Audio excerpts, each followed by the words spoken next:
Hello, everybody. This is your boy, and right now it's about that time for this recap. This week was week 4 recap. The Eagles are officially now 1-3 for the season. The Eagles have played the Kansas City Chiefs at Philadelphia. They lost the game 42-30. So that's actually the Eagles are now riding a 2-game losing streak, and we currently stands because no, I'm sorry, we were on a 3-game skid. I'm sorry, Carl. Our first game was against the Falcons, and that was our only win. And we went 1-1 against the 49ers. And we 1-2 against the Cowboys, and now 1-3 against the Kansas City Chiefs. I really don't know what to say about this game because the fact is, once again, a lot of opportunities that were given away from us. The Eagles had once again over 8 penalties in this game. We are officially the most penalized team in the NFL, number one overall, because they even got like 30-some penalties now, adding up from week 1 to this week until week 4. So we're over 30 penalties. Over 30 penalties, probably like for 200 or 200 some yards, probably. And that's a lot of yards left on the field, a lot of scores on the field as well. Jalen Hurts did the best he could to put the team on the back. He did his best. The guy threw for 287 yards, I think, 2 touchdowns this time, no interceptions, 25 for 30-some attempts. Once again, the defense did a horrible job, but enough of that in the video at the moment. I'm going to go ahead and stick with the offense. Once again, did the hookup with Jalen Hurts to Jalen Smith, who had 7 touches for 122 yards, no touchdowns. So he got his first 100-yard game of the year. That puts him now over 300 yards in the last 4 games of this year, and he had 2 touchdowns to add to his credit. So I'm not exactly sure how that's going to work between now, because our next game now is this coming Thursday against the Tampa Bay Buccaneers. I'm sorry, I was going to finger say Carolina, but it's Tampa Bay Buccaneers. The Eagles play the Buccaneers then coming Thursday, and it's going to be at Tampa Bay. So another road game, and I'm not sure if this is a game we're going to win, because see, you got to look at this way. Tom Brady still has envy against the Philadelphia Eagles, because the Super Bowl back in 2017-18 season, he still talks about that loss, because he need to realize he lost 2 against the New York Giants, and so and now here we are facing this guy who still has envy against us, and so he's looking forward to putting up some points against us early, because he has seen what the 49ers, but he has seen what the Cowboys have done, and he's seen what the Kansas City Chiefs have done. I'm quite sure he's gonna see all that between now and leading up to Thursday night's game. So a lot of things to digest up to this point. So now the running game once again suffered in this game. Not enough running plays in this game. Sanders had 7 carries for 20-some yards. He could have had a touchdown, but that was called back. And then the pass to Jalen Smith was also called back, because they said he pushed off. So the Eagles could have had more than 30 points scored in this game, but a lot of points were called back because of penalties and because of missed opportunities against the play and run. So once again, we got to choke another L, and it sickens me to what I'm about to get to now, and that's the defense. I don't know if the defense is going through some growing pains. Maybe that's what it is, but I'm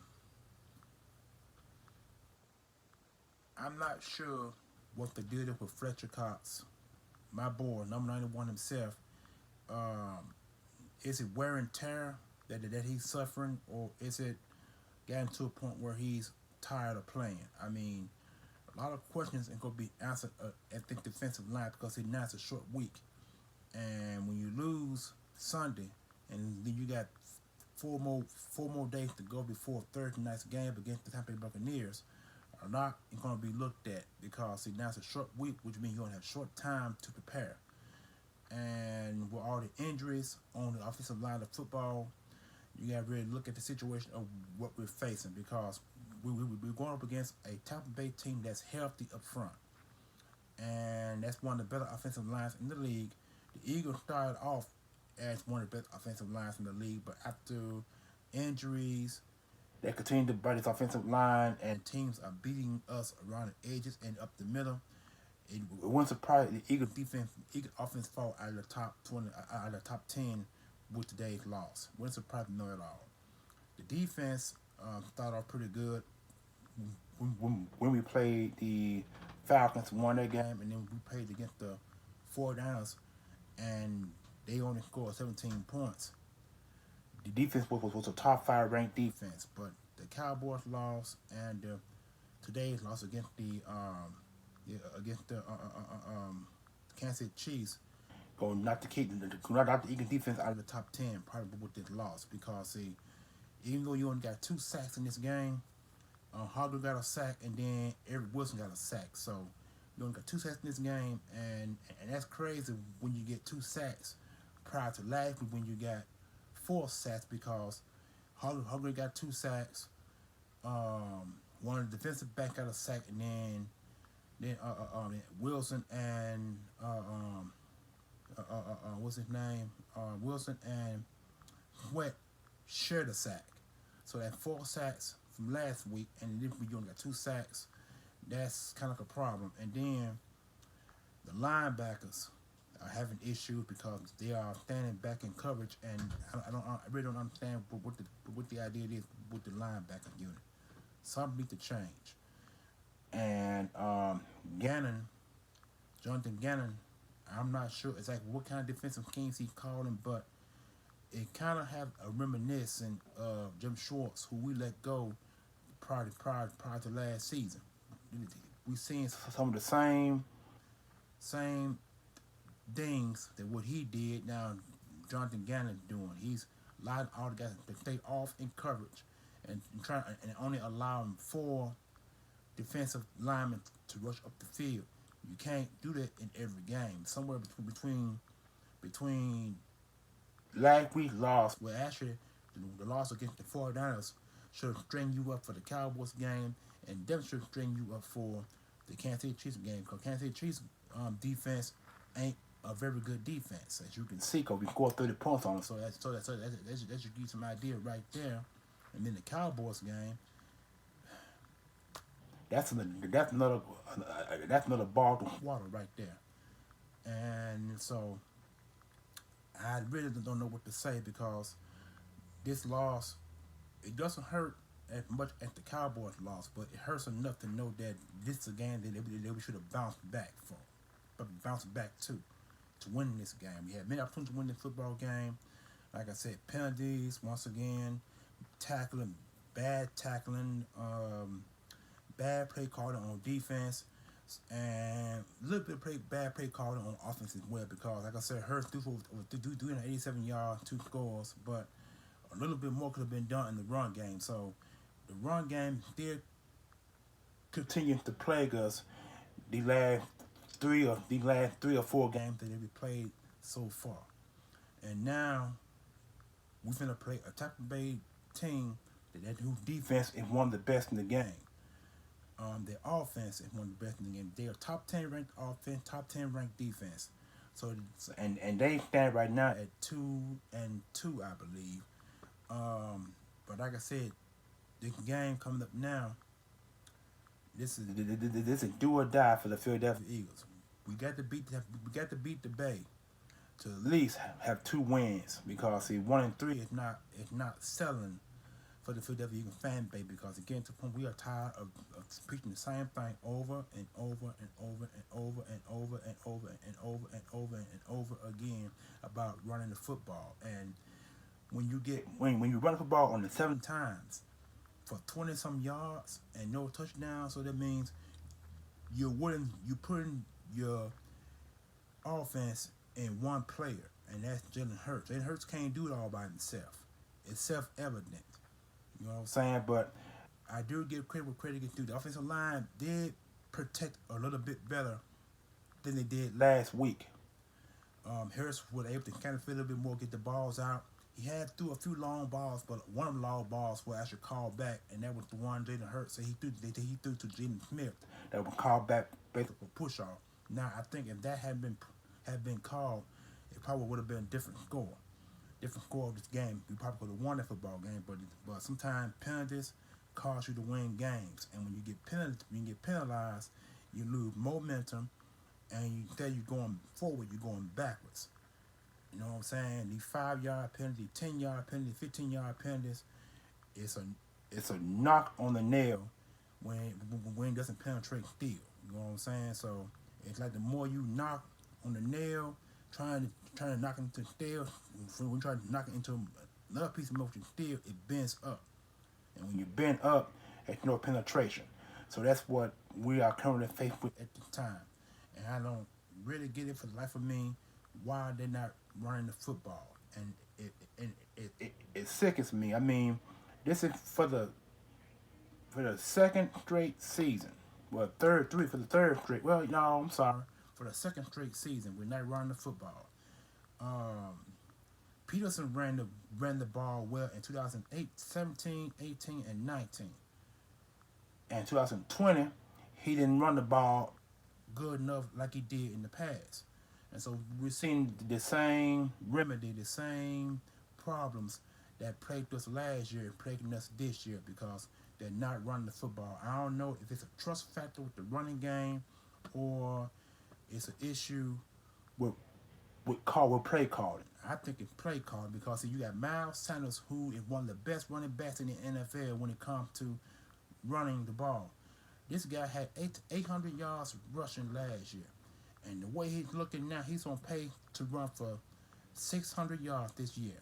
Maybe two or three scores, which would be a career low from the previous year, which was 800 yards. Because you think about it now, in his rookie year, he ran for 700 yards. Second year, he had 800 yards rushing. No, yeah, 800 yards rushing. Then the third year, he had another 800 yards, but it was kind of like a 3 or 4 extra yards more. You know what I'm saying? His yacht was coming up. His yak was coming up, coming up, coming up, coming up. Now, for the fourth straight week, he had not run the football because they have not called the run, and I don't get it. I don't understand the life of me. This is something that's also a problem too. The Eagles are on pace to be the most penalized team in the NFL. I forgot what the penalty record is, but the Eagles right now have over 30 some penalties for 4, 5, or 600 yards in 4 games. Because them yards, I mean them 5 yard, 10 yard, 15 yard, they adds up. You know what I'm saying? And we got close to if we don't have 300 yards in penalties, we're closing up on it. You know what I'm saying? And we are on pace to break that.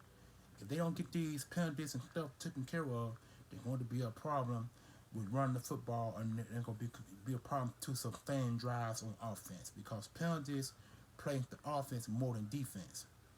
And when your defense gets penalized because the offense is not protecting the defense to get rest on the side of the field. Defenses are the defenses are less penalized when the offense put up points and sustain 10 to 15 drives going down the field. I mean, if it goes to dink and dunk here, and you get 3 or 4 yards, that's fine. And when you throw a long ball and pick up the extra yard for first down, that's fine. But when you get 10 and 15 or more plays going, the defense can rest. And when the defense can rest, they can come out and play their game and be less penalized. Because a tired defense is the most penalized defense. Now get that through your skull, Eagles fans. When your offense don't protect your defense, And when the defense gets out on the field and they're tired, they are penalized because they are subject to holds. They're subject to roughing the passes. They are subject to doing things they gotta been doing. That's 5 and 10 yard. So sometimes a defensive lineman can hold an offensive line or defense, or they can hold a wide receiver and get 15 yards or 10 yards, depending on what kind of play it is. So that's that kind of defense the Eagles are faced with now. A tired defense that's trying not to penalize because they know if they get out on the field and they get penalties, they can hurt themselves. And so I think that's part of why they're allowing all these long balls because they don't want to get penalized. And so it's self-evident. Teams know that you're going to let certain plays go down the field. If they're deep balls or in routes, out routes, or dink and dunks, or screen plays, or more like jet sweeps. And all these plays are extra yards when a defense can't tackle because they don't want to get penalized. That's what we're facing with today. And so, uh, is it room for improvement? Yeah, it is. It's room for improvement. But are we too late for room improvement? Maybe. There's a lot of questions surrounding this coaching staff. Are they coaching this team up to play? Are they teaching them and showing them what they're doing? That's hurting their football team for yards for the opposing team. So all of this is adding up because it's on film now. Teams that we play next got film on us, and they can look and they can point out certain things that the defense are faulty on. And when they see that faulty, they're going to exploit that faulty, and that's where they teams get first downs and all that down. Because if you think about the Cowboys in last week's game, did more exploiting of us than the 49ers and the Falcons. They ran the ball down our throats through the middle because you know why? Because the defense have gotten tired, and when defense get tired, offensive line can push you out, they can push you off the line of scrimmage, and that running back can get 10 yards, 15 yards, and break long ones for scores. And then once they break long ones, that's left for the secondary to do the tackling. So by that time, it's too late. Because once they know I already got 20 yards and probably like first and goal at the 5 or first and goal at the 10, and by that time it's too late because they can throw the ball for touchdown or they can run it by Gus again for a score. So I mean it's a lot of faulty, too much faulty with what I'm seeing in this game against the Kansas City Chiefs and last week game against the Cowboys. I'm seeing this, you know what I'm saying, and so it's self-evident that Eagles lack depth at linebacker, and it's self-evident that we lack depth in the secondary because I thought Steven Nelson was the guy. Apparently, I think I'm wrong about Nelson because what I saw him done in the game against the Kansas City Chiefs, he allowed Tyreek Hill to catch that ball right behind him, and he failed to even make a tackle. It's like he saw it and he backed up off it. So I don't know what did with Steven Nelson on that particular play, but that play was the dagger in our hearts when he did that. When he allowed that guy, we got Tyreek Hill to get within 10 yards behind him. And by the time Tyreek Hill was already gone. He had caught the ball on over the shoulder pass, caught the ball and sprint the other 5 yards for the score. So that is what we're facing with when it comes to Steven Nelson. And then Steven Nelson and the young defensive back, the Eagles might bring back Steven Nelson. It's Darius Slade now that I'm kind of concerned with because I really don't know what to say about our secondary because it's our linebacking unit, and our secondary. It seems to be the problem right now. So I'm not exactly sure if Rodney McLeod can even do his best because he one of the captains on this team, and so when you lose players like Jenkins, Brandon Graham, when you lose guys like that, it hurts your defense. And when the Eagles last year lost, when the Eagles let Jenkins go, and he went back to the Saints, that hurt the secondary big big deal. It hurt us a whole lot. And it seemed to carry it over to this game here. So I really don't know what to say further than what I witnessed today because, like I said, I was at church when I came back. It was like the second quarter, so I missed all the first quarter. Second quarter, I had a chance to catch up on. So by the time it was like 20, well, I think it was 22. I think it was 2017. I think that's when I last looked. 2017 in the second quarter. The Eagles scored mostly points in the third and fourth quarter, but the fourth quarter, right there, fourth quarter was too late because the Chiefs already don't put up three extra scores in the fourth quarter. So a lot of opportunities on the field that was missed. The tackling, the penalties, the play calling. I mean, I can sit here and name all the problems. We all witnessed the problems in last week's game and witnessed this in this game against Kansas City Chiefs. So, like I said, our next game now is against Tampa Bay Buccaneers in the Thursday night game. Should I watch that game? I don't know. I don't know if I'm gonna look at the game or not.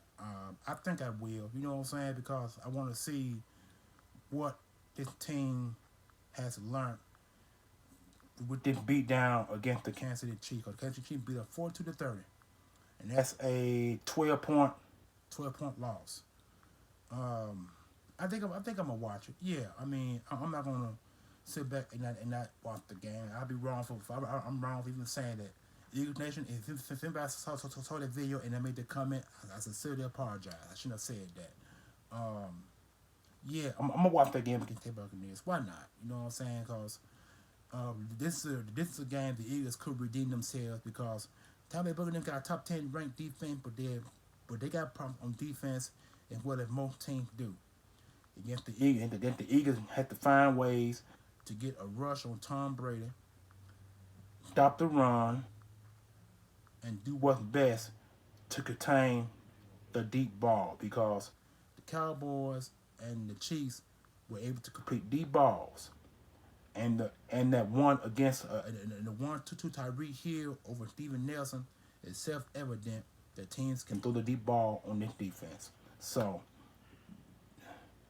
we got problems, and the Eagles got 3 days to solve these problems. They got 3 days to work on them.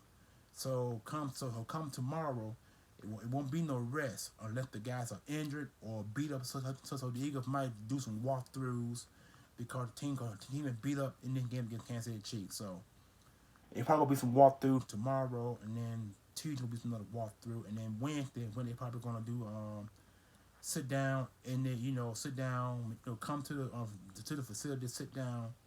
You know what I'm saying? And then after do that, then they gotta leave and go to Tampa Bay. Or what they might do is just do it Monday and Tuesday, and then Wednesday ship to Tampa Bay Wednesday. What they might have to do, that way they could be a step ahead for the game because it's a long trip from Philadelphia to Tampa Bay. That's a long plane ride. So that's what I'm sitting up here thinking about now. I think the Eagles got a good shot at winning the football game. They good. They can win the football game, but Tampa Bay gonna be favored to win the football game probably by 15 or 20-point margin spread because of the way the Eagles allowed 20 points or more shot on this defense, on our defense. So again, the Eagles won the football game to Kansas City Chiefs 42-30. Jalen Hurts had a good game. He threw for 380 plus yards, 2 scores on 25 of 37 of 20 plus completions out of 30 some attempts. Jaden Smith had his first 100-yard game of the season, and there will be more 100-yard games for him this year. If Smith can get 6 100-yard games this year, that won't be a record because the record is owned by Deshaun Jackson. Deshaun Jackson owns the rookie record for 900 and some yards, 2 scores. And right now he has 2 scores this year. 3 it may be. If he got 3, then he already beaten that. He already claimed that record, the rookie record that Deshaun Jackson set. But if the 900 yards that he has to beat to claim that record, if he can get 1,000 yards, then the record is owned. But like I said, I think Smith is gonna get over 600 yards receiving this year. Oh, he might get 5 or 600-yard games this year. Right now, he got his first one, and right now he got 300 yards all together, I believe. So I'm hoping he have a good. He's on pace to have a good rookie campaign. It's gonna be Rager and Cross Watkins that can probably catch up to him. You know what I'm saying? So I mean, there's a lot of records to be made, a lot of records to be broken, and Jalen Hurts is getting better and better the way it looks. So that's a good thing. The running game is still a problem.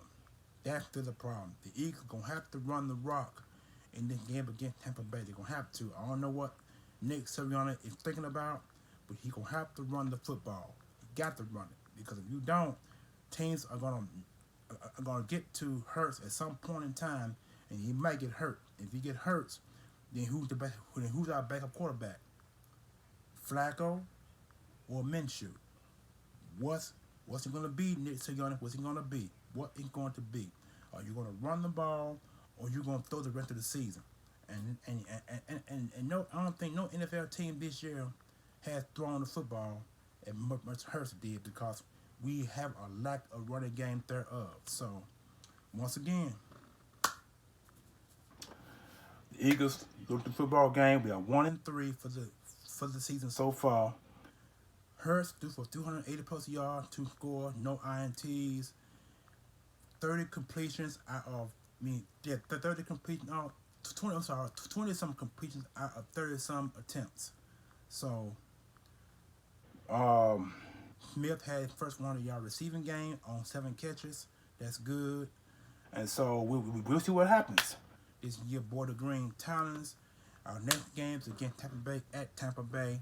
Holler at your boy, and I'll see you all Thursday night. Peace.